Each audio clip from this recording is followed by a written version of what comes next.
নবীর মেয়ে জয়নব তিনি আগাইতেছি, হঠাৎ করে নবী দেখতে পাইল জয়নব একেবারে মদিনার ভিতরে প্রবেশ করেছে।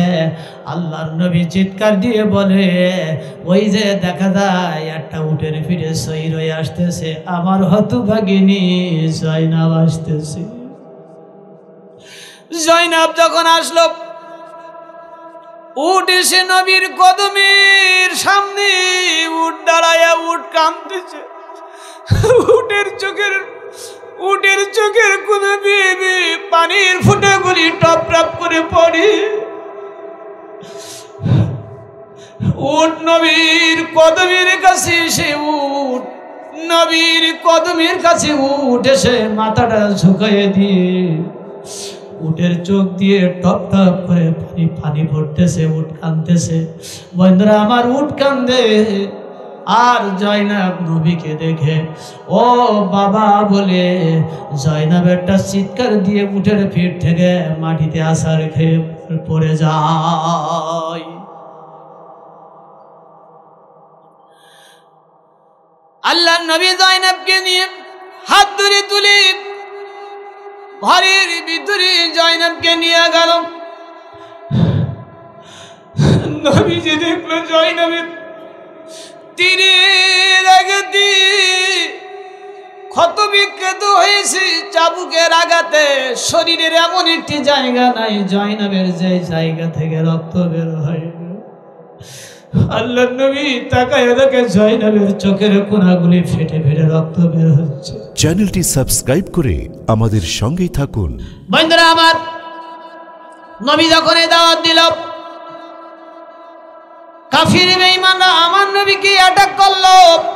নবীকে সর্বপ্রথম যেই লোকটা পাথর মারলো, আল্লাহর নবী দুঃখ করে বলেছিল, ও আমার উম্মতেরা, ও দুনিয়াবাসী, তোমরা শোনো, আমি নবীজি আমার জীবনের সবচেয়ে বড় দুঃখ, সবচেয়ে বড় কষ্টের বিষয় হলো আমার নিজের আপন চাচা আমাকে প্রথম পাথর মেরেছে। আল্লাহর নবীর প্রথম পাথর মেরেছে নবীর আপন চাচা আবু লাহাব। নবী যখন কালিমার দাওয়াত দিয়েছে, আবু লাহাব পাথর মেরেছে। এরপরে আবু জাহেল, আবু সুফিয়ান, উতবা, সাইবা পর্যায়ক্রমে তারা নবীকে পাথর মারতে লাগলো। এক পর্যায়ে বন্ধুরা আমার, নবীকে লক্ষ্য করে যখন পাথর মারতেছে, নবীর একজন সাহাবী 2 দিন মাত্র কালেমা পড়েছে, নাম তার আবু হালা রাদিয়াল্লাহু তাআলা। তিনি নবীর সামনে যে দাঁড়ায়া গেছে, এই সাহাবী দাঁড়ায়া বলল, ও আল্লাহর নবী, আপনি কোন চিন্তা করবেন না, কোন কাফির বেঈমান আপনার শরীরে আঘাত করতে পারবে না। আমি আপনার সাহাবী, যতক্ষণ পর্যন্ত জিন্দা থাকবো কোন কাফির বেঈমান আপনার শরীরে একটা পাথর মারতে পারবে না। বন্ধুরা আমার, সাহাবী ঘোষণা দেয়, কাফির বেঈমানরা, তোমাদের শরীরে কত শক্তি আছে, তোমাদের কত পাথর গোটা আছে, তোমরা মারো, আমার বুকে মারো, তবে মনে রাখবে আমি সাহাবী যতক্ষণ পর্যন্ত আমি জীবিত থাকবো আমার নবীর শরীরে কেউ পাথরের আঘাত করতে পারবে না। বন্ধুরা আমার, এক পর্যায়ে কাফেররা লক্ষ্য করে পাথর মারল। একটা পাথরের গোটা এসে সাহাবীর কপালে লাগলো। সাহাবীর কপালের হাড্ডি ভেঙে গেল, হাড্ডি ভেঙে রক্ত বের হতে লাগলো, চেহারাটা রক্তে রঞ্জিত হয়ে গেল। আর একটা গোটা পাথর যখন মেরেছে, সাহাবীর বাম পাজরের হাড্ডিটা ভেঙে পেটের ভিতরে পাথর ঢুকে গেছে। সাহাবীর ঠোঁট ফেটে যায়, সাহাবীর চোখ ফেটে ঠোঁট ফেটে রক্ত বের হতে লাগলো। শরীরে শত শত পাথরের আঘাতে ক্ষত হয়ে রক্ত বের হতে লাগলো। এক পর্যায়ে সাহাবী জমিনে পড়ে গেল। সাহাবী বলল, ইয়া রাসূলুল্লাহ সাল্লাল্লাহু আলাইহি সাল্লাম, আপনাকে আল্লাহর জিম্মায় রেখে আমি চলে যাইতেছি, আমি নিজেকে আর ধরে রাখতে পারলাম না। বন্ধুরা আমার, আল্লাহর নবী কাবার চত্বরে দাঁড়ায় তিনি ডাক দেয়, আমার আবু বকর, ও আবু বকর, তুমি কোথায়? তোমাদের একজন ভাই, তিনি কাফিরদের পাথরের আঘাতে ক্ষত বিক্ষত হয়ে পড়ে আছে। যাও আবু বকর, তুমি যাও, জীবন্ত শহীদ যদি দেখতে চাও এই সাহাবীকে দেখে নাও, যে সাহাবী নবীজির জন্য নিজের জীবনকে তিনি কোরবানি করে দিয়েছে। হযরত আবু বকর চলে এলো, এই সাহাবীকে ধরে নিয়ে কাবার চত্বরে নিয়ে সাহাবীকে সেবা দিতে লাগলো। বন্ধুরা আমার, এক পর্যায়ে সাহাবী আমার নবীকে তিনি ইশারা করে ডেকে বলল, ইয়া রাসূলুল্লাহ সাল্লাল্লাহু আলাইহি সাল্লাম, জোরে কথা বলতে পারি না ও নবী গো, কাফির বেঈমানেরা এত মারা মেরেছে, জোরে কথা বলতে পারি না নবী গো, আপনার কান মোবারকটা আমার মুখের কিনারে লাগায়া দেন, আমার মৃত্যুর পূর্বে আমি 3টা কথা বলে যেতে চাই।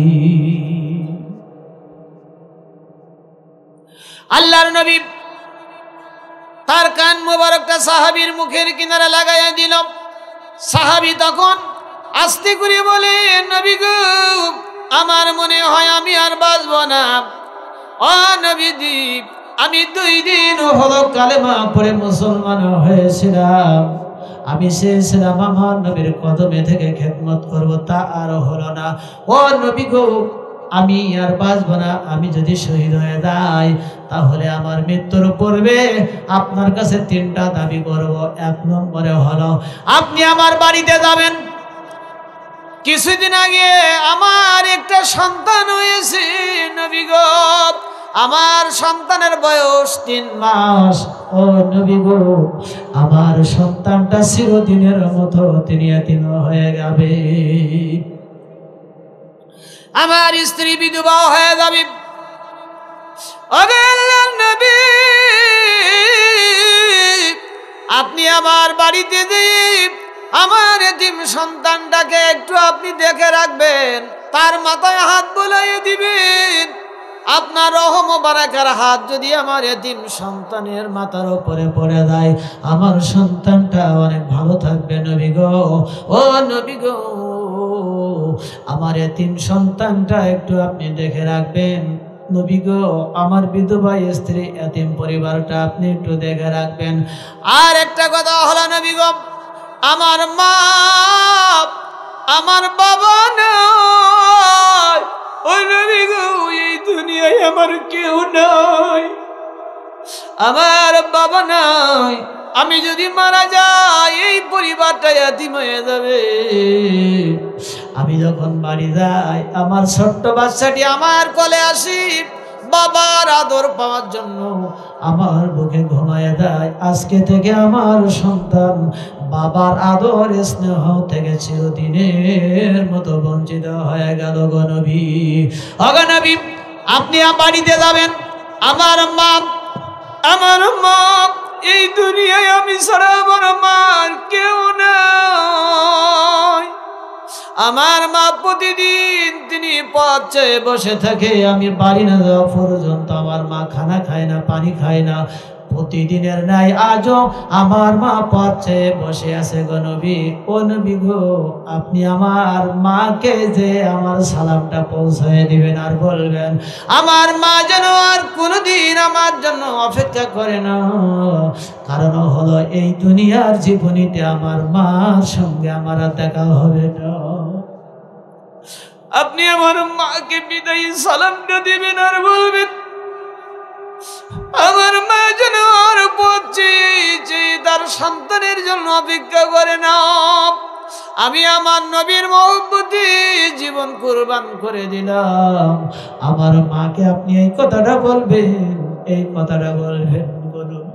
যদি না বলেন আমার মা কিন্তু পথ চেয়ে বসে থাকবে দিনের পরে দিন, কারণ আমি বাড়ি না দেওয়া পর্যন্ত আমার মা কিছুই খায় না।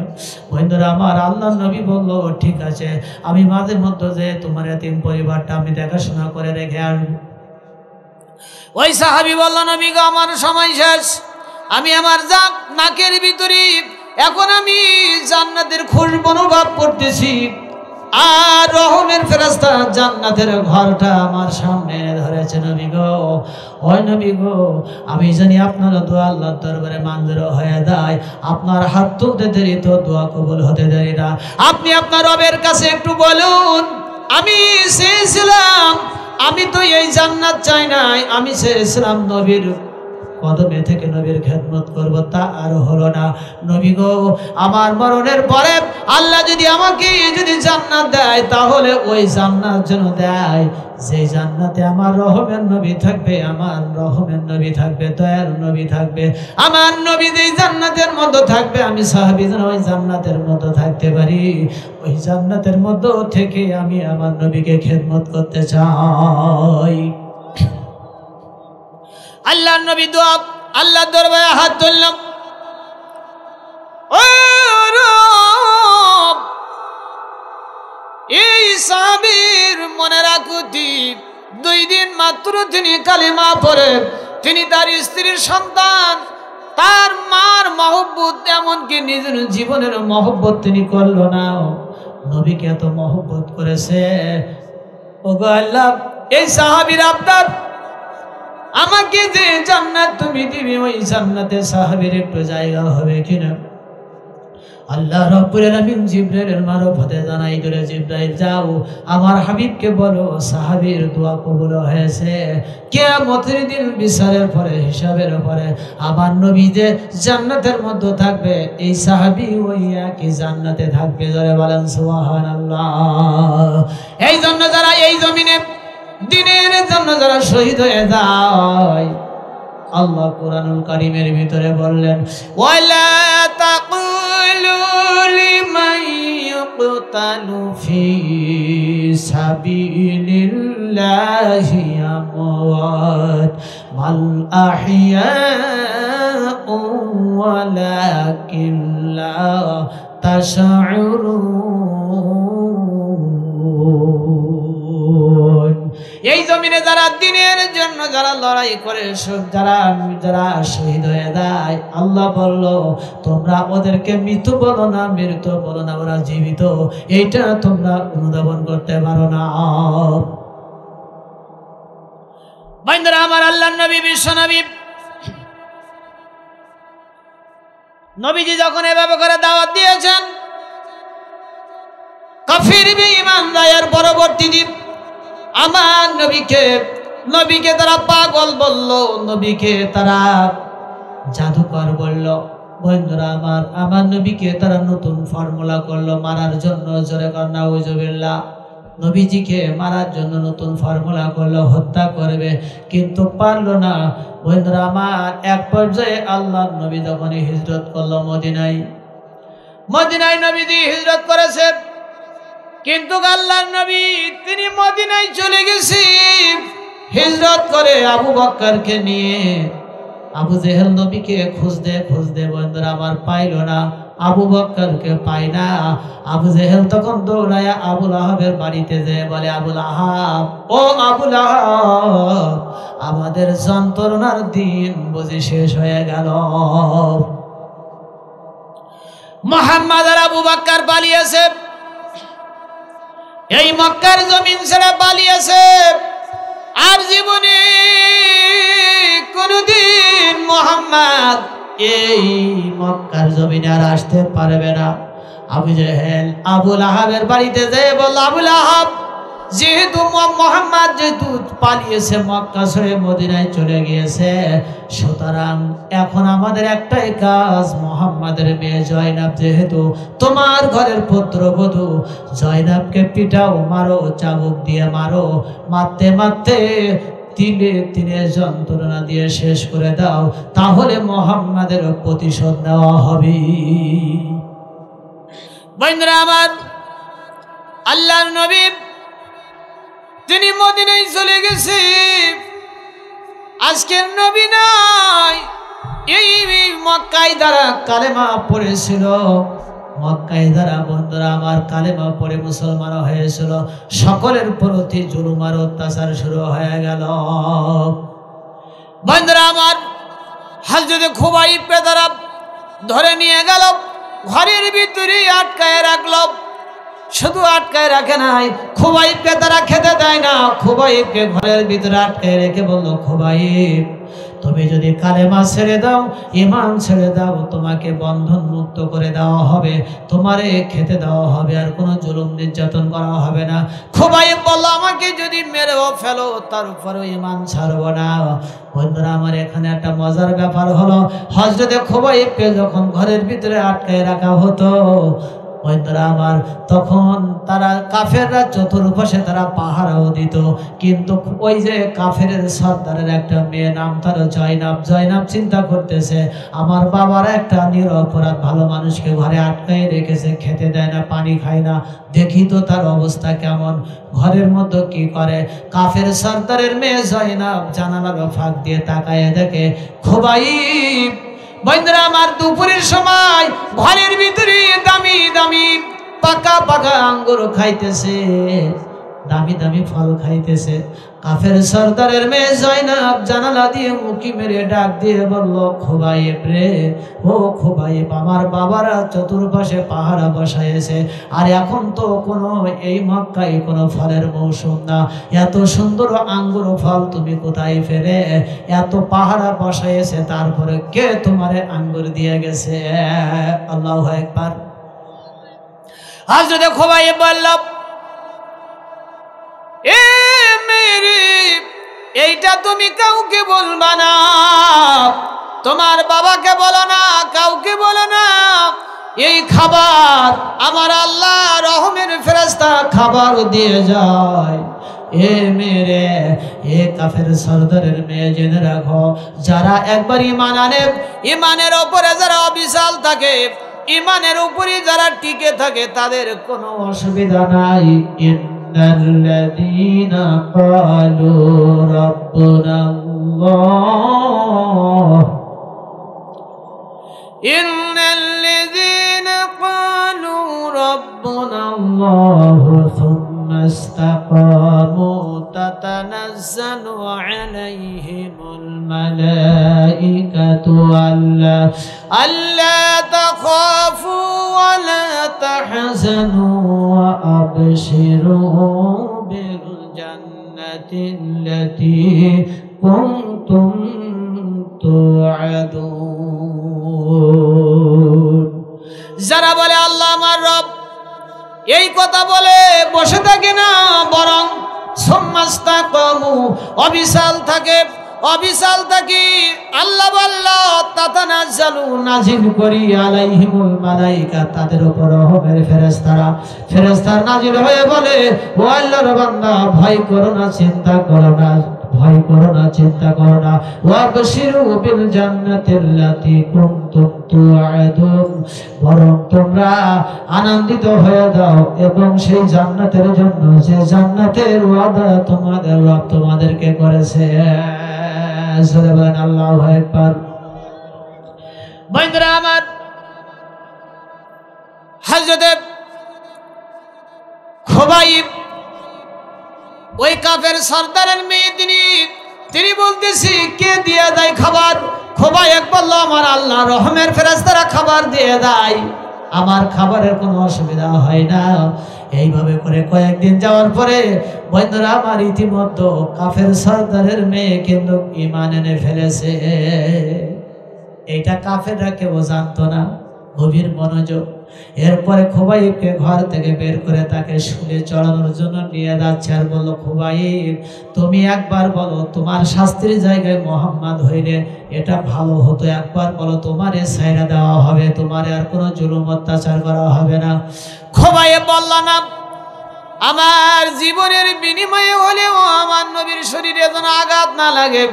বন্ধুরা আমার, এক পর্যায়ে খুবাইবকে নিয়ে যখন শুলে চড়ানো হলো, খুবাইব শহীদ হয়ে গেল। তাফসীরের ভিতরে এসেছে, বন্ধুরা আমার, এক নয় দুই নয়, খুবাইবকে শহীদ করার পরে 40 দিন পর্যন্ত তার লাশ অক্ষত ছিল, কিন্তু তার লাশ পচে নাই, লাশের ভিতরে বন্ধুরা আমার কোনো গন্ধ হয় নাই। 40 দিন পরেও খুবাইবের শরীর থেকে বন্ধুরা আমার তাজা রক্ত ঝরেছে। একটু গভীর মনোযোগ, আমাকে কয়টা মিনিট একটু এবার তাফসীর করার ওয়াজ করার সুযোগ দিতে হবে বাপ। গভীর মনোযোগ দিয়ে আপনাদেরকে শ্রবণ করতে হবে। এই পাশের বাপজানরা যারা দাঁড়িয়ে আছেন, আমি মুসাফির মানুষ, আপনাদেরকে কড়া জোর করে দাবি করতেছি, বাপ একটু বসেন, কয়েকটা মিনিট আমি দোয়া করে দেব, আপনাদের জীবনের গুনাহ আজকের মাফ হয়ে যাবে। কারণ এই কনকনে ঠান্ডার মধ্য দিয়ে যারা কোরআন শোনে, যারা কোরআনের মাহফিলে আসে, এই কোরআন কিয়ামতের দিন আপনার পক্ষে হয়ে ঝগড়া করে করে ভেস্তে পৌঁছায় দেবে। নবী আর একটা হাদিসের মধ্যে বললেন, এই কোরআন কিয়ামতের দিন আপনার মাথার উপরে মেঘের মতো ছায়া দান করবে। বন্ধুরা আমার, কাফির বেঈমানরা মুসলমানদের উপরে জুলুম করে, নির্যাতন করে। কারণ কি? কারণ হলো আল্লাহ কোরআনের মধ্যে বললেন, ওয়ামা নাকামু মিনহুম ইল্লা আইয়ুমিনু বিল্লাহিল আজিজিল হামিদ।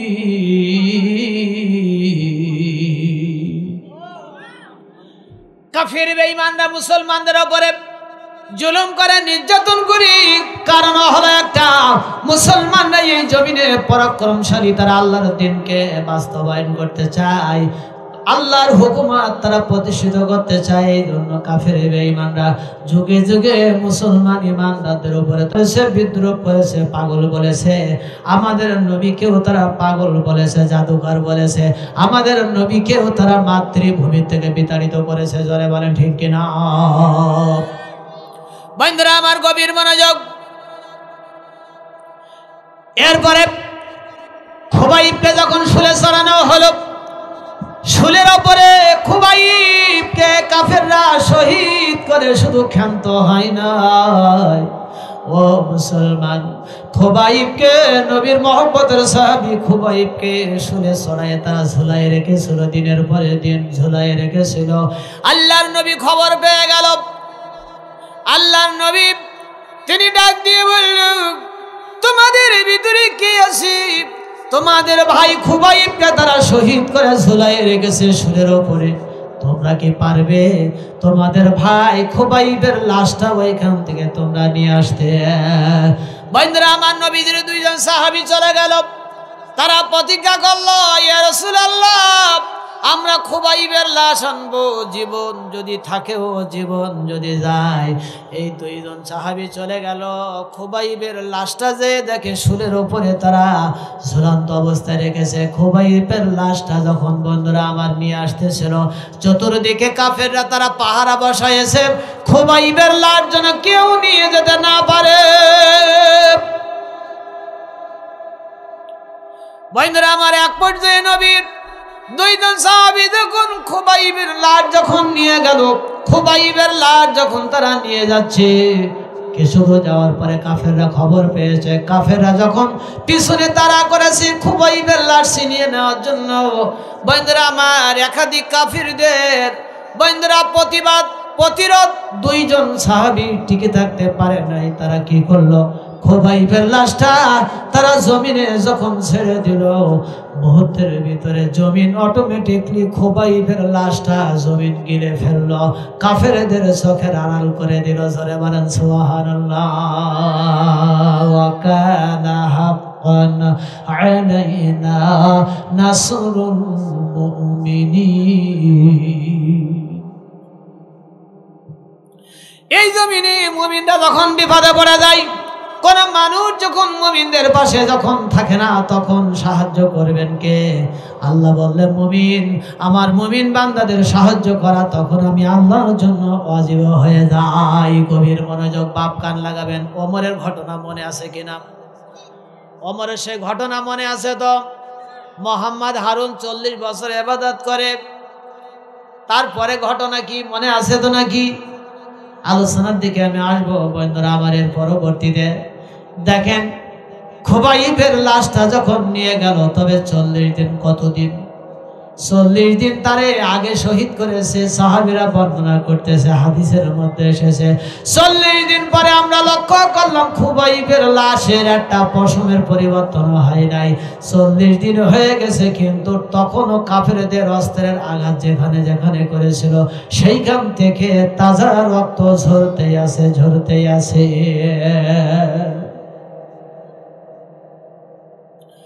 ভাইরা আমার, আল্লাহ নবীজি হিজরত করে মদিনায় চলে গেল। এদিকে নবীর মেয়ের উপরে জুলুম শুরু হয়ে গেল। নবীর মেয়ে জয়নাব, বন্ধুরা আমার, নবীর মেয়ে জয়নাবকে আবু জেহেল নির্দেশ দিল। আবুল আহাব তার দুই ছেলেকে বলল, জয়নাব যেহেতু আমাদের ঘরের পুত্রবধূ, জয়নাবকে মেরে তারে চাবুক দিয়ে পিটায়া পিটায়া বাড়ি থেকে বের করে দেওয়ার ব্যবস্থা করো। আবুল আহাবের দুই ছেলে জয়নাবকে বাইরে বের করে আনলো। আবুল আহাবের ছেলে, বন্ধুরা আমার, উতাইবা চাবুক দিয়ে জয়নাবকে মারে। জয়নাব বলল, আমাকে এইভাবে কেন মারো? তোমাদের চাবুকের আঘাত আমি আর সহ্য করতে পারি না। আবুল আহাবের ছেলে বলল, আবুল আহাব বলল, জয়নাব এইটা তোমার বাবার, এই শাস্তি তোমার বাবার কলিজায় আঘাত লাগবে, এটা তোমার বাবার প্রতিবাদ করতেছি আমরা, কারণ তোমার বাবা আমাদেরকে অনেক যন্ত্রণা দিয়েছে রে জয়নাব।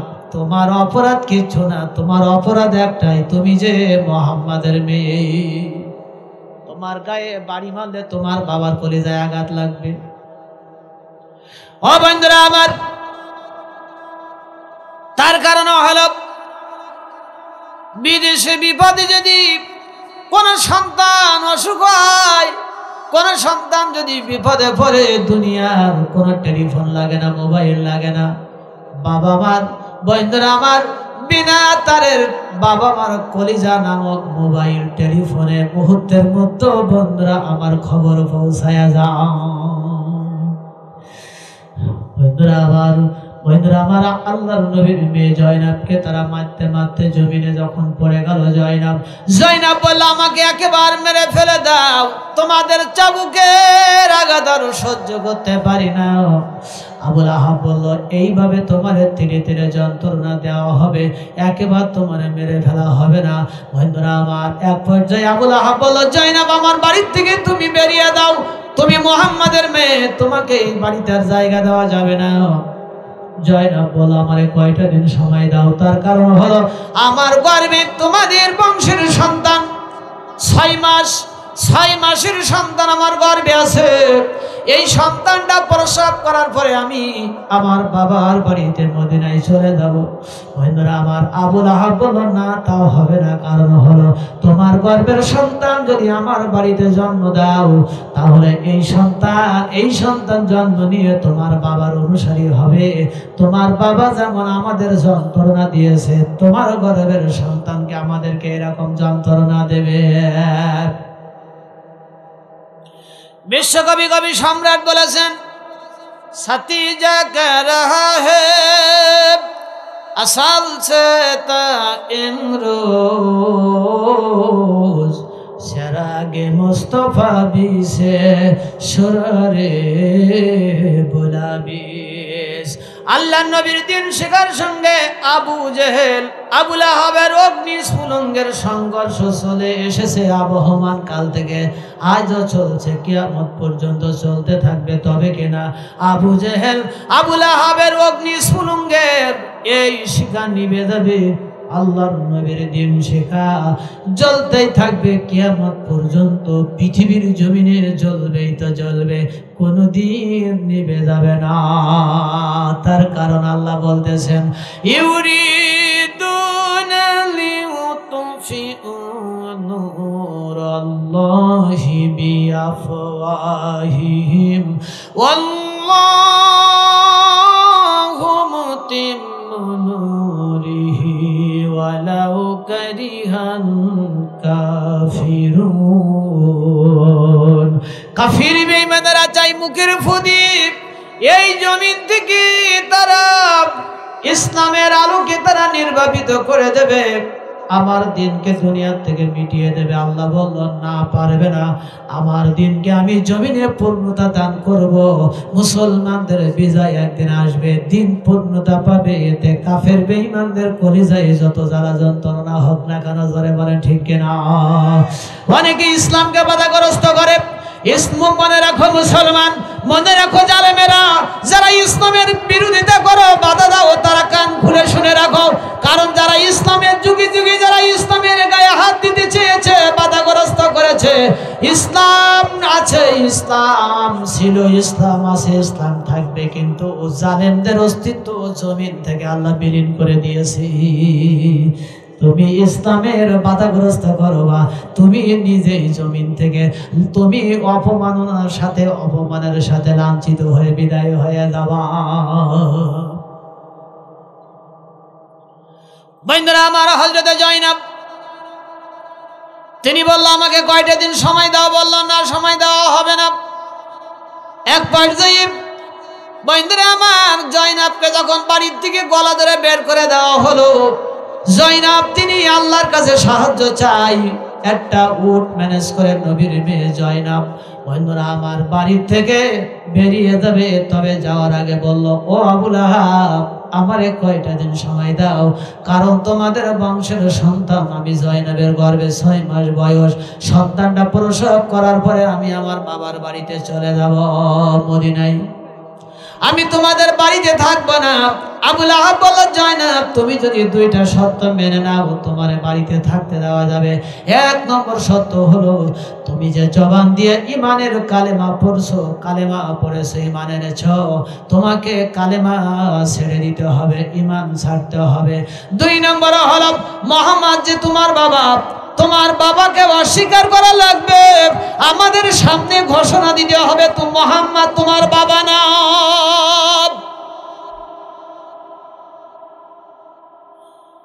জয়নব তিনি আত্মচিৎকার করে বলতেছে, জয়নব চিৎকার করে বলতেছে, এ আবু লাহাব, তোমরা কি বলো?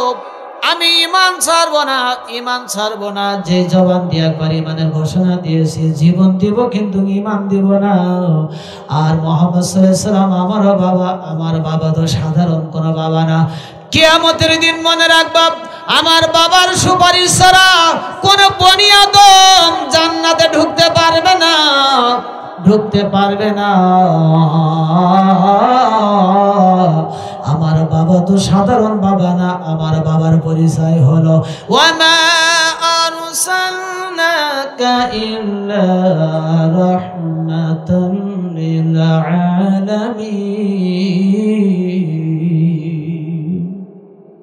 আমার বাবা তো সাধারণ কোনো বাবা না, আমার বাবা হলো গোটা বিশ্বের রহমত স্বরূপ। আল্লাহর পক্ষ থেকে তিনি পয়গম্বর হয়ে এসেছে। জোরে বলেন সুবহানাল্লাহ। নবীর মেয়ে জয়নব বন্ধুরা আমার, এবার তানাকে যখন বাড়ির থেকে গলা ধরে বের করে দেওয়া হলো, আর কোনো জায়গা নাই। জয়নব উটের পিঠে উঠে যখন রওনা হয়েছে মদিনায় চলে যাবে বাবার কাছে, এদিকে আবু লাহাব তার 2 ছেলেকে বলল, উঠবা, আর উতাইবাকে বলল, যাও, জয়নব যেন জীবিত থেকে জিন্দা থেকে তিনি যেন মদিনায় যেয়ে তার বাবার কাছে নালিশ করতে না পারে, ফিরে যেতে না পারে। প্রতিমধ্য বিষাক্ত তীরের আঘাতে নবীর মেয়ে জয়নবকে তোমরা হত্যা করবা। আজকের এখানে যারা হাজী সাহেব আছেন, গভীর মনোযোগ। মক্কা থেকে মদিনা পর্যন্ত 500 কিলোমিটার রাস্তা।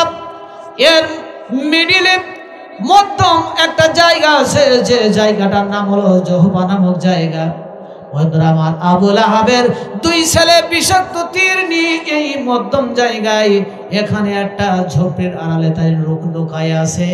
নবীর মেয়ে জয়নব যখন যাবে, বিষাক্ত তীর মেরে মেরে জয়নবকে তারা হত্যা করবে। নবীর মেয়ে জয়নব তিনি যখন উটের পিঠে উঠে যাইতে যাইতে ওই জায়গায় যেয়ে পৌঁছায়ছে, আবু লাহাবের 2 ছেলে তারা তীর নিক্ষেপ করলো, বিষাক্ত তীর। কয়েকটা তীরকে জয়নব ফিরাইয়ে দিল, কিন্তু একটা নিক্ষিপ্ত বিষাক্ত তীর সজোরে এসে নবীর মেয়ে জয়নবের কোমরে বিঁধে গেল। তীর যখন বিঁধে গিয়েছে, তীরের আঘাতে বিষের যন্ত্রণা জয়নব সহ্য করতে না পেরে আছাড় খেয়ে তিনি জমিনের উপরে পড়ে গেল উটের ভিড় থেকে। মুহূর্তের মধ্যে জয়নবের গর্ভের সন্তানটা ওখানে ডেলিভারি হয়ে গেল। শুধু সন্তান ডেলিভারি হয় নাই, ওই সন্তানটা ওখানেই মারা গেল। নবীর মেয়ে জয়নাব এত তার ব্লিডিং হচ্ছে, রক্ত ক্ষরণ হচ্ছে, শরীর থেকে পানি শূন্য হয়ে রক্ত শূন্য হয়ে বেহুশ হয়ে জয়নাব জমিনে পড়ে আছে, জমিনে পড়ে আছে। বন্ধুরা আমার, এবার আবুল আহাবের দুই ছেলে মনে করতেছে জয়নাব বুঝি ইন্তেকাল করেছে, মারা গিয়েছে, কিন্তু না বন্ধুরা আমার, আবুল আহাবের দুই ছেলে চলে গিয়েছে। এবার উঠ বুঝতে পেরেছি জয়নাব বিষের যন্ত্রণায়, তীরের আঘাতে জয়নাব বেহুশ হয়ে গেছে, জয়নাব বেহুশ হয়ে গেছে। উঠ এবার দৌড়ে এসে জয়নাবের কোমরের তীরটা কামড় মেরে যখন উঠাইয়া দিয়েছে, সঙ্গে সঙ্গে বিষের যন্ত্রণা থেকে মুক্ত হয়ে নবীর মেয়ে জয়নাবের হুঁশ ফিরে এসেছে। এইবার জয়নাব তিনি চিৎকার করে করে বলল, আমাকে তোমরা একটু পানি দাও, একটু পানি দাও, পানি।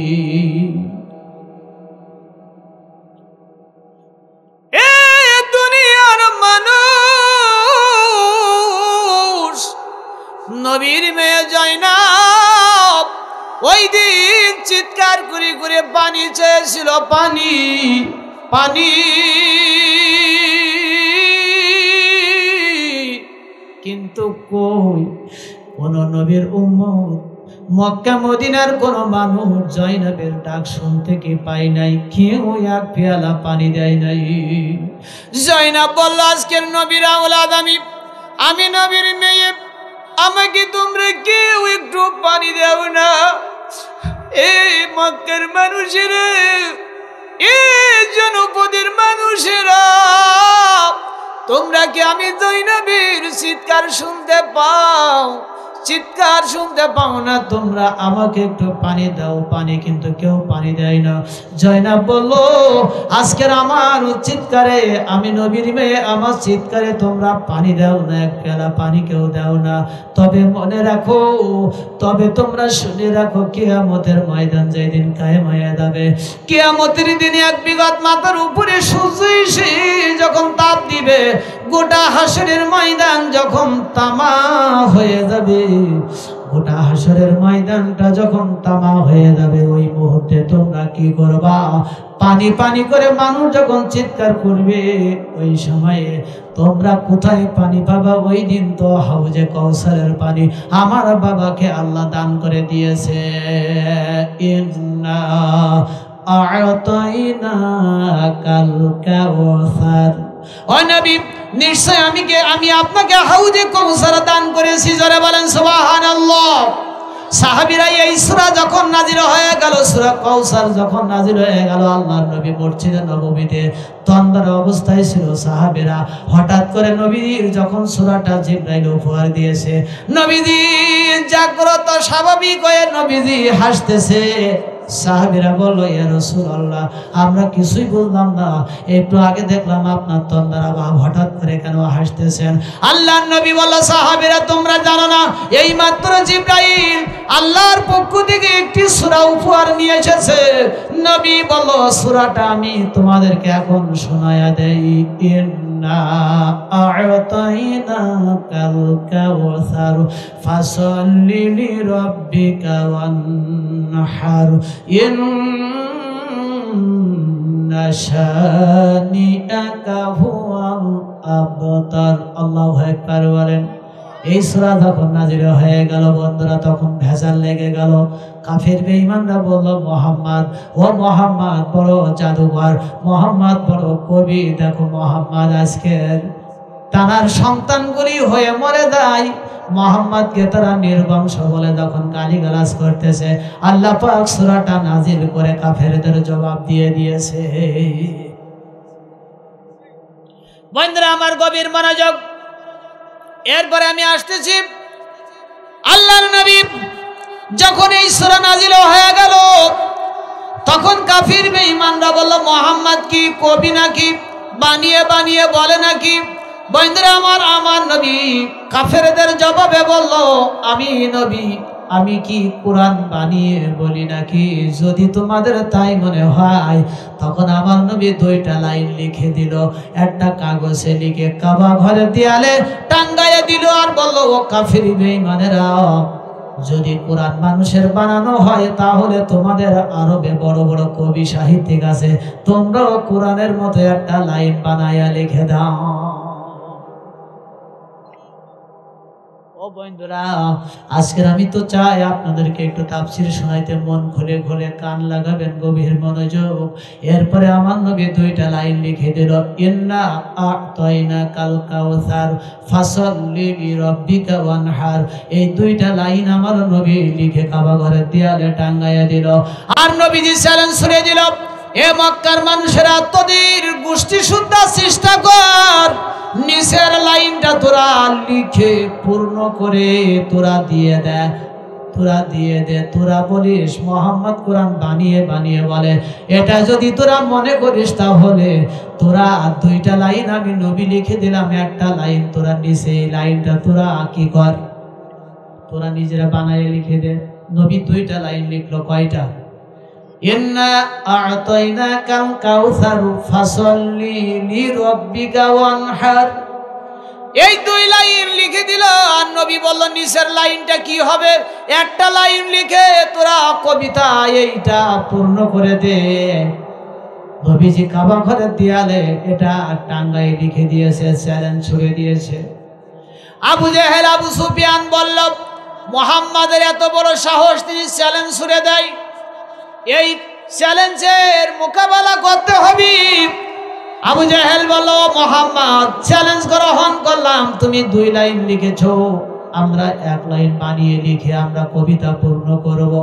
বন্ধুরা আমার, এইবার তারা চলে গেল, আবু লাহাব, আবু জেহেল চলে গেল তদানীন্তন সময়ের মক্কার সবচেয়ে শ্রেষ্ঠ কবি লাবিদের কাছে যেয়ে বলল, কবি সাহেব, আমাদের জাত কুলমান সব শেষ হয়ে গেল, মুহাম্মদ 2টা লাইন লিখে কাবা ঘরের দেয়ালে টাঙিয়ে দিয়েছে, নিচের লাইনটা তুমি যদি লিখে পূর্ণ করে না দাও, আবু জেহেল, আবু সুফিয়ান, আমাদের মক্কায় কোনো নেতৃত্ব কর্তৃত্ব থাকবে না, কোনো মাতবাড়ি থাকবে না, সিয়ার থাকবে না, মক্কার জমিন ছেড়ে অপমানের সাথে চলে দেওয়া লাগবে।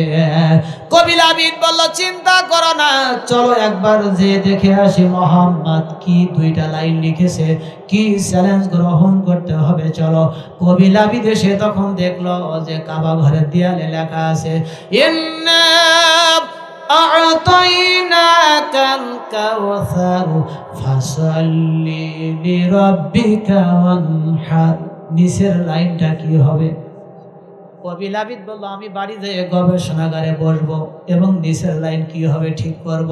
আবু জেহেল বলল, যাও, যত টাকা লাগে, যত স্বর্ণ লাগে, যত অর্থ লাগে, যত উট লাগে, সব তোমারে দেওয়া হবে, মুহাম্মাদের চ্যালেঞ্জ গ্রহণ করতে হবে। কষ্ট হচ্ছে আপনাদের?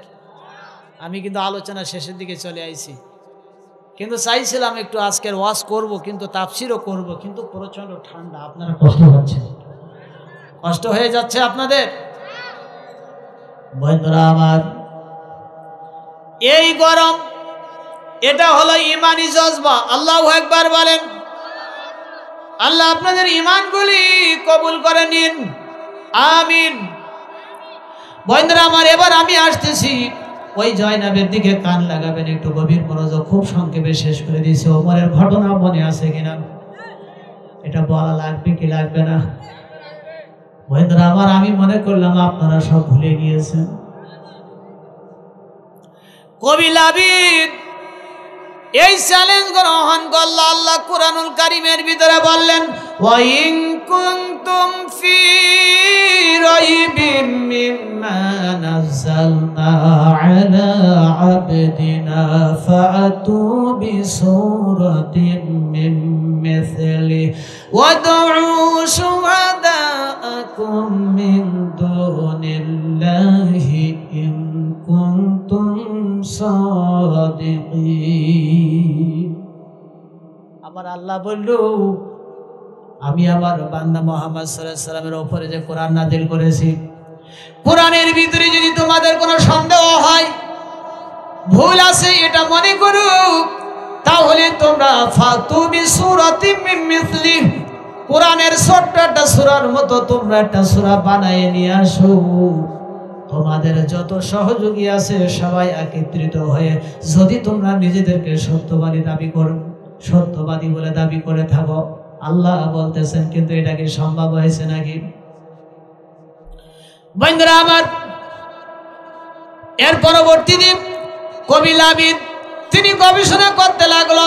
কলমের কালি শেষ, আবার কালি ঢুকাই শেষ, দোয়াতের কালি শেষ, খাতার পৃষ্ঠা শেষ, এইভাবে শেষ হতে হতে দীর্ঘদিন তিনি দিন রাত পরিশ্রম করে গবেষণা করে কবি লাবিদ একটা লাইন রেডি করলো।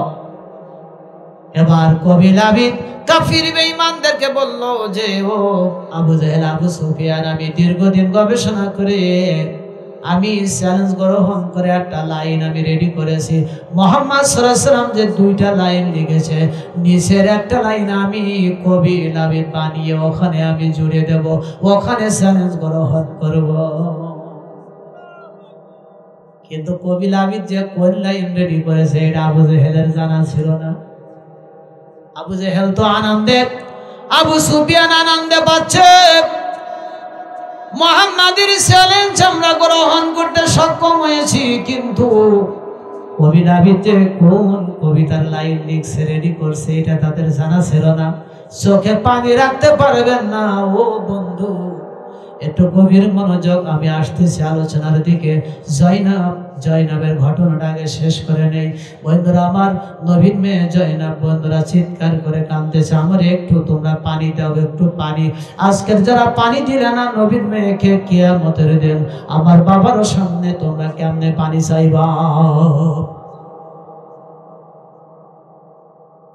আল্লাহ কুরআনুল কারীমের ভিতরে বললেন,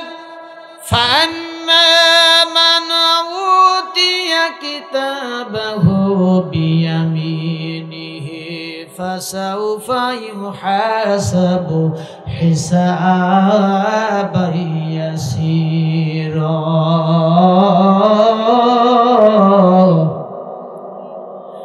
কিয়ামতের দিন যার আমল নামাজ ডান হাতে দেওয়া হবে তার হিসাব নিকাশ সহজ হয়ে যাবে, তাদেরকে আল্লাহ হাউজে কাউসারের পানি দেবে। ঠিক কিনা বলেন বন্ধুরা আমার? কিন্তু আল্লাহ কুরআনুল কারীমের পরবর্তীতে বললেন, ওয়া আম্মা মান উতিয়া কিতাবাহু ওয়ারাআ যাহরিহি, আর যার আমল নামা তার পিছন দিক থেকে দেওয়া হবে, এই ব্যক্তির বিপদ চিৎকার, কিয়ামতের দিন তিনি চিৎকার করে আর বলবে, ফাসাউফা ইয়াদউ সুবুরা, সে তার ধ্বংস কামনা করতে থাকবে, চিৎকার করতে থাকবে, ওয়ায়াসলা সাঈরা, সে জাহান্নামে প্রবেশ করবে। বন্ধুরা আমার, চিৎকার করবে আর বলবে আমার আমলনামা দরকার নাই। তার কারণ হলো যার আমলনামা যার পিছন দিক থেকে দেওয়া হবে, এদিকে কান লাগান। কোরআনের তাফসীরটা আজকে আপনারা একটু প্র্যাকটিক্যালি বুঝায়া দেয়।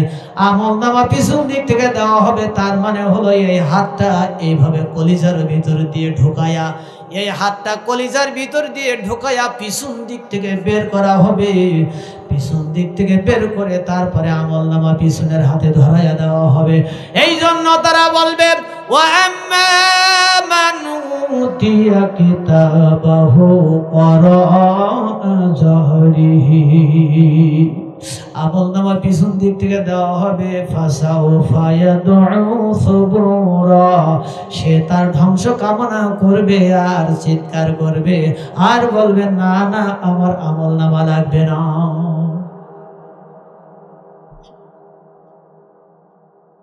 বন্ধুরা আমার, জয়নাব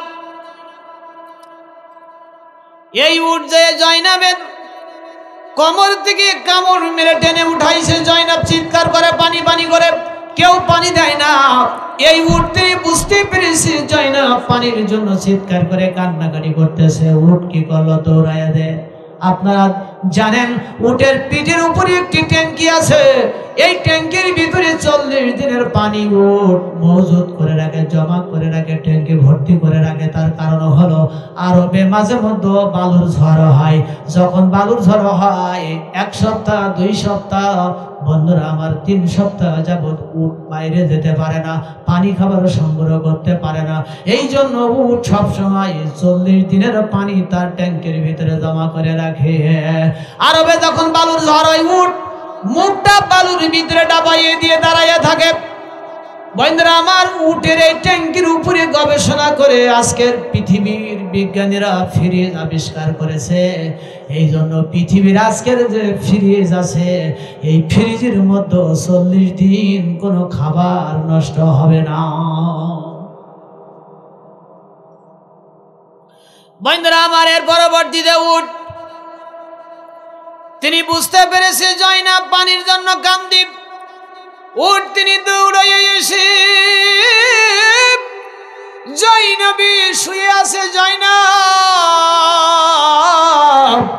উট জয়নাবের মুখের সঙ্গে মুখটা লাগাইয়া দিয়ে উট বোঝাতে চাই, জয়নাব এখানের মানুষগুলি বড় নিষ্ঠুর, তোমারে কেউ পানি দিবে না।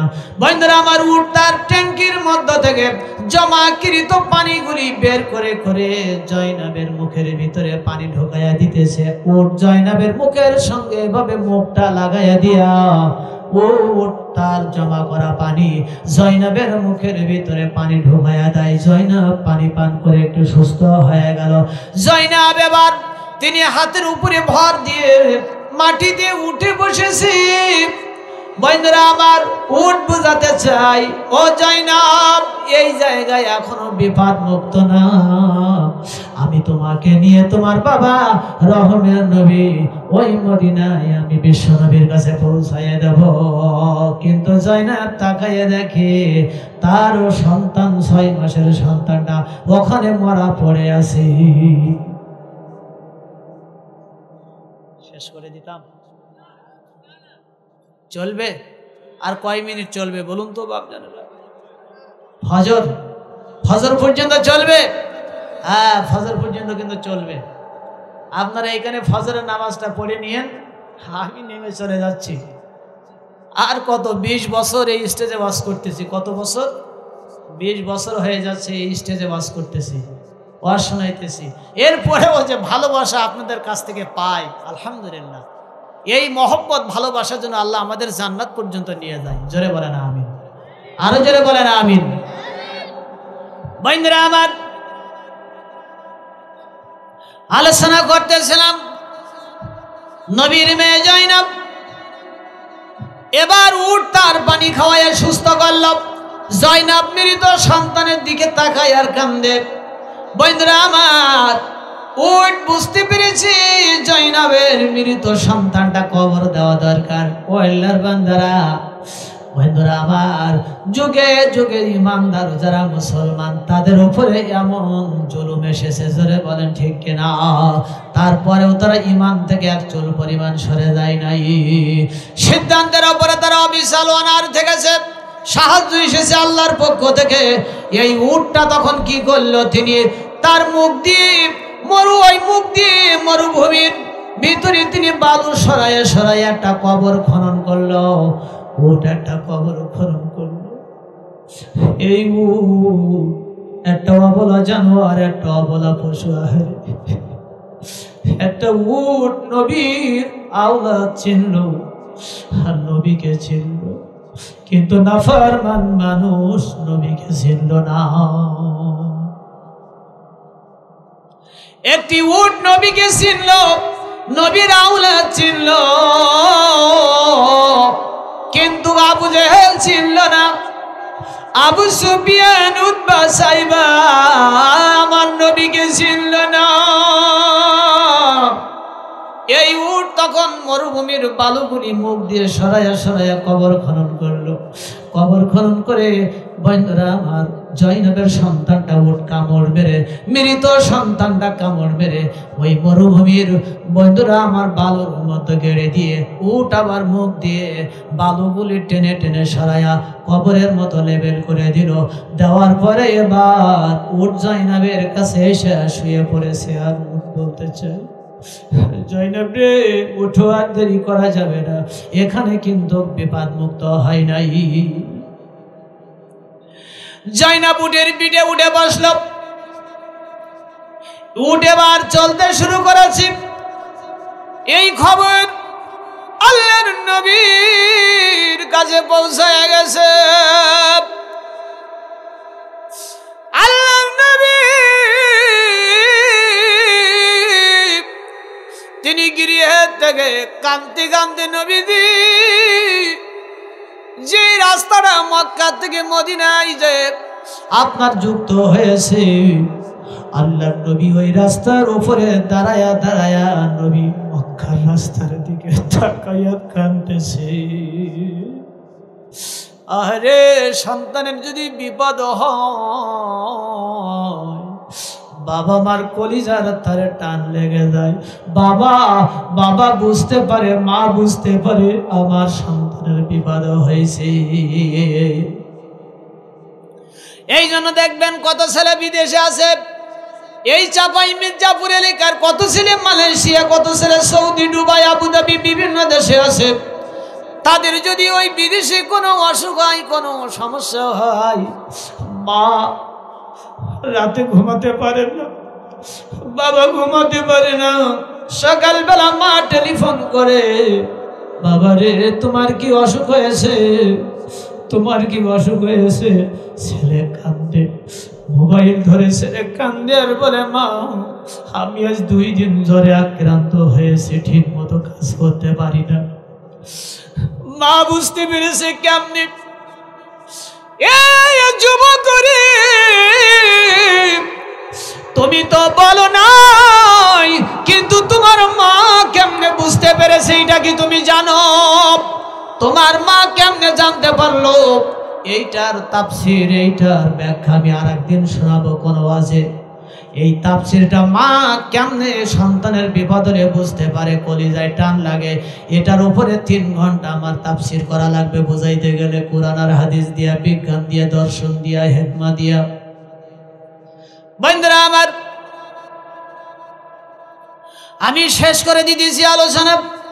এর পরবর্তী দিন জয়নব যখন রওনা হয়ে গেছি, আল্লাহর নবী রাস্তার উপরে দাঁড়ায় কাঁদতেছে। আল্লাহর নবী কান্দে। সাহাবীরা বললেন, নবী গো আপনি কেন এখানে দাঁড়ায়া কান্দেন? কার জন্য অপেক্ষা করতেছেন? মক্কার দিকে আপনি কেন চেয়ে আছেন? আল্লাহর নবী কান্দে আর বলে, ও আমার সাহাবীরা, আমার জয়নব বড় বিপদে আছে। আমার সাহাবীরা, আমার কলিজার টুকরা জয়নব বড় বিপদে পড়ে গেছে। আবু লাহাবের ছেলেরা আমার জয়নবকে হত্যার জন্য তারা অনেক ষড়যন্ত্র করেছে, কিন্তু আল্লাহ আমার জয়নবকে এখনো পর্যন্ত বাঁচিয়ে রেখেছে। আমার জয়নব বড় বিপদে। আমার জয়নবের উপরে বড় জুলুম হয়েছে। অপরাধ কিচ্ছু না, অপরাধ হলো আমার জয়নব তিনি ইমানের উপরে তিনি অবিচাল আছে।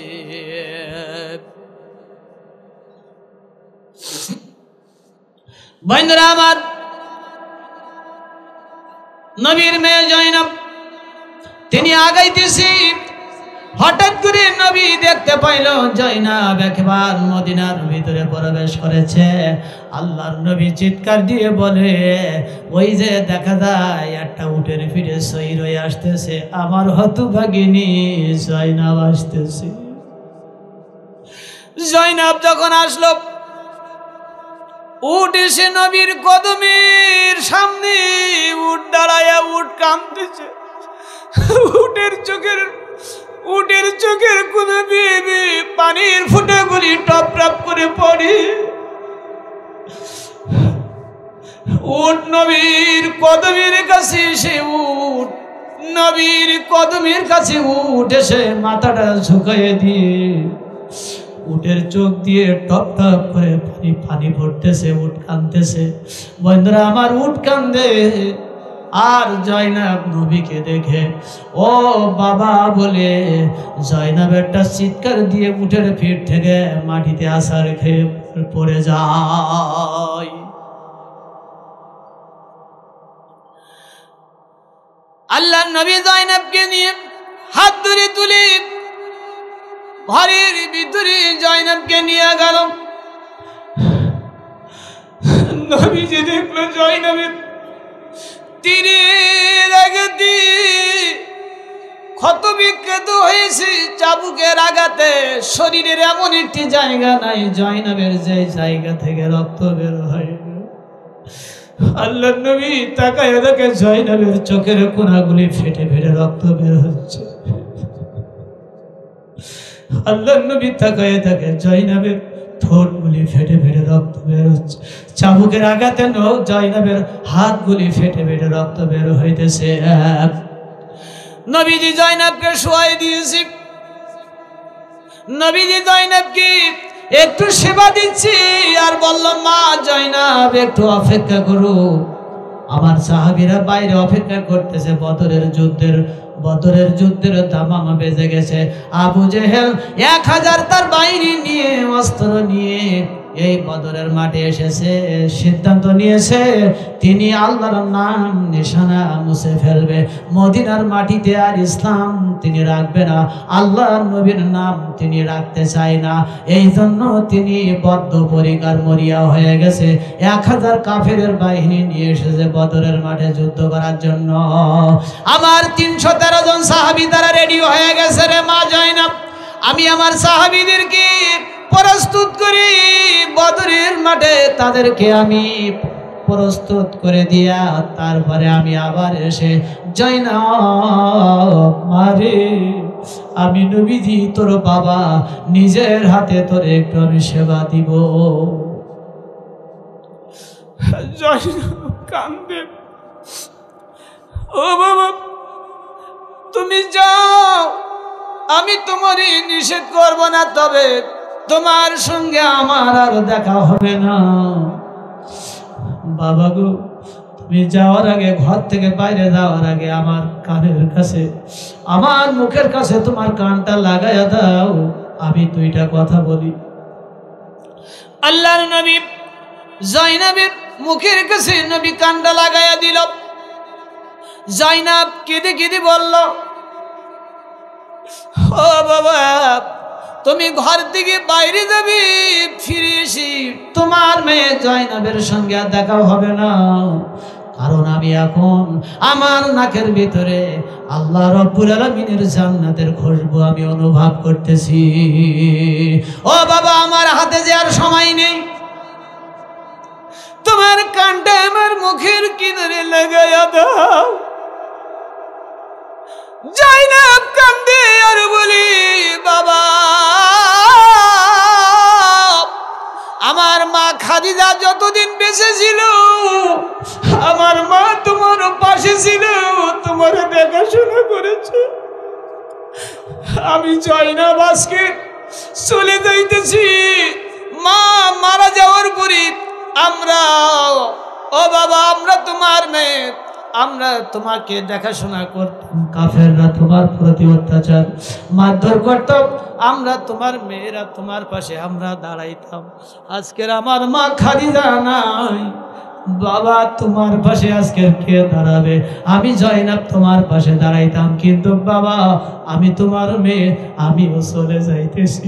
আজকের আমার মা খাদিজা নাই, আজকের আমরাও কেউ নাই, আমরাও চলে যাইতেছি। ও বাবা তোমাকে আল্লাহর হাতে শপথ করে দিয়ে যাচ্ছি।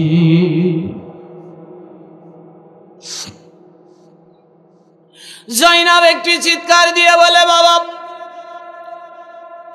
চিন্তা করো না বাবা, তোমার মেয়ের সঙ্গে আর এই জীবনে আর দেখা হবে না। জয়নাব কেঁদে কেঁদে বলে, রব্বে কারীম,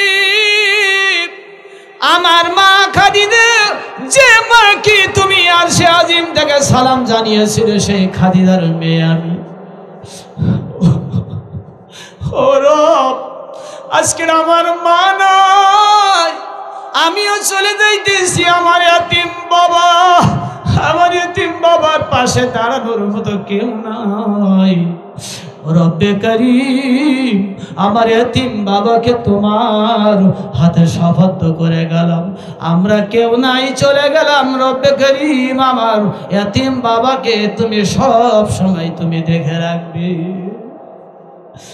এই কথা বলে হযরত জয়নব তিনি দুনিয়া থেকে বিদায় হয়ে গেল। আল্লাহর নবী ডুগরি ডুগরি কাঁদতেছে। সাহাবীরা বলল, নবী কি হয়েছে, আপনি কেন কাঁদেন? নবী বাইরে যে বলল, আমার সাহাবীরা, আমার হতভাগিনী জয়নব দুনিয়ার সফর শেষ করেছে, আমার ছেড়ে আমার জয়নব তিনি বিদায় হয়ে গেছে।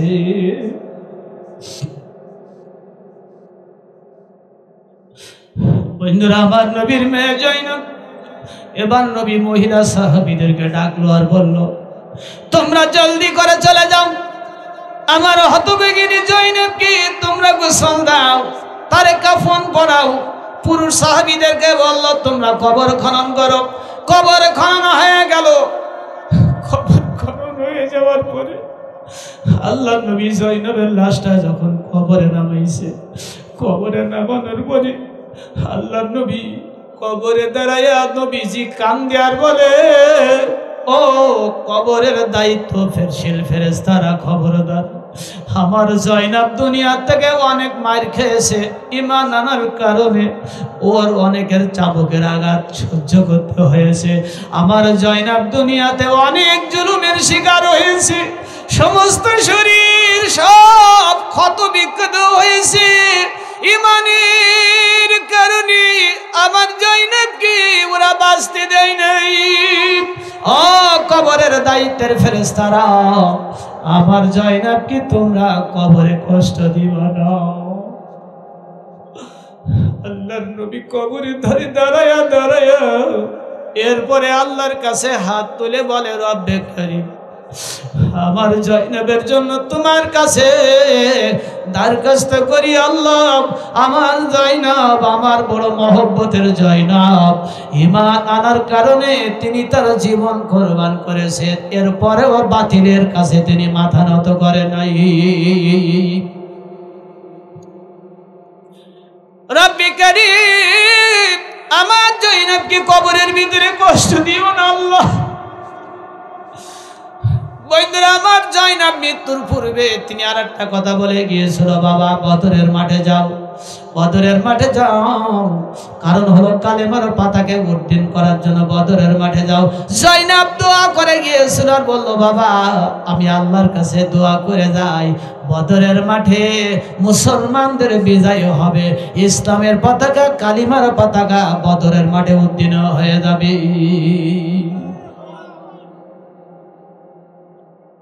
ওয়াজ তো আপনাদেরকে শোনাইতে চাই, তাফসীরও শোনাইতে চাই।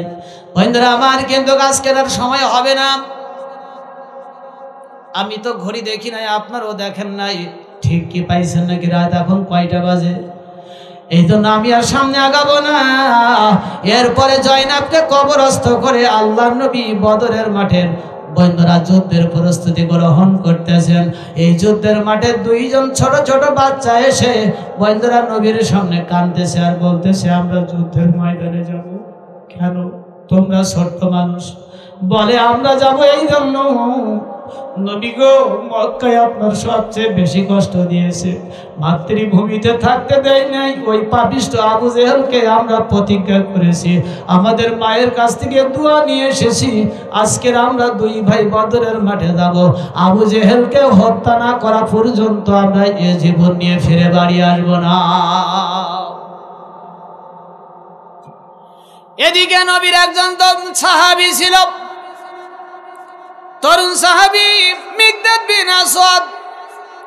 এই সাহাবী তিনি বন্ধুরা আমার আল্লাহর নবী যখন যুদ্ধের জন্য যখন সব প্রস্তুত করতেছিলেন, এদের ভিতরে বন্ধুরা আমার যুবকদের ভিতরে হযরত মিকদাদ বিন আসওয়াদ তাম মদিনার ভিতরে এক সুন্দরী যুবতী মেয়েকে তিনি বিয়ে করে অনেক গহনা দিয়ে বন্ধুরা আমার সুন্দরী এই মেয়েকে তিনি বিয়ে করে বাসর ঘরে রেখে চলে এসেছেন।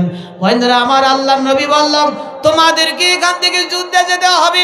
আবু জেহেল সিদ্ধান্ত নিয়েছে এই মক্কার জমিন থেকে আল্লাহর নাম নিশানা মুছে ফেলতে চাই, নবীজিকে তারা হত্যা করতে চাই, ইসলামকে বিদায় করতে চাই। তোমরা কারা আছো?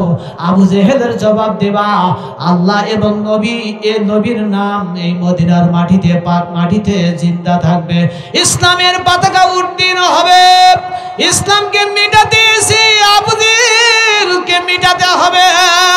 তরুণদের ভিতর থেকে একজন সাহাবী হাত তুলে তিনি বলল ইয়া রাসূলুল্লাহ আমি মিকদাদ বিন আসওয়াদ, আমি কথা দিলাম আমি বদরের মাঠে যাব, আপনি আমার নামটা 1 নম্বরে লেখেন এবং আমাকে অনুমতি দেন, আমি ওই পাপিষ্ঠ আবু জেহেলের মোকাবেলা করতে চাই। বলল মিকদাদ তুমি বাড়ি যাও, তোমার নতুন বিবাহিত স্ত্রীর কাছ থেকে বিদায় সালাম লয়ে আসো। হযরত মিকদাদ বলল নবীজি আমি বাড়ি যাব না, আমার সুন্দরী যুবতী মেয়ে তাম মদিনার সুন্দরী মেয়েকে যুবতী মেয়েকে বাবা মার আদরের কন্যাকে আমি বিয়ে করেছি। ও নবী গো আমি বিয়ে করে বাসর ঘরে রেখে এসেছি, আমার স্ত্রীকে কথা দিয়ে এসেছিলাম বিবিরে বাসর ঘরে একটু অপেক্ষা করো। নবী ডেকেছে, আমি নবীর সঙ্গে একটু কথা বলে এরপরে বাসর ঘরে আসতেছি, কিন্তু আমি বাড়ি যাব না, বাসরে যাব না। আমার স্ত্রী আমার পথ পানে চেয়ে থাকবে, কিন্তু বাসরে যাব না। আমার সুন্দরী স্ত্রীর দিকে তাকাইলে আমার ভিতরে প্রেম জমতে পারবে, ভালোবাসা উঠলে উঠবে। নবী গো যুদ্ধের ময়দানে যেতে দেরি হয়ে যাবে। না না না, ইসলামকে অবমাননা যে করতে চাই ওই নরাধম পাপিষ্ঠ আবু জেহেলের মোকাবেলা করার জন্য আমার সুন্দরী স্ত্রীর মায়া আমি ত্যাগ করলাম, নিজের জীবনকে আমি কুরবানি করে দিতে চাই। ও নবী গো এই জন্য আপনি আমাকে এখান থেকে অর্ডার করুন, এখান থেকে আমি বদরের মাঠে যুদ্ধ করতে যেতে চাই। আমার যুবকেরা তরুণেরা কান লাগান, সর্বশেষ যুবকদের জন্য ওয়াজটা দিয়ে গেলাম।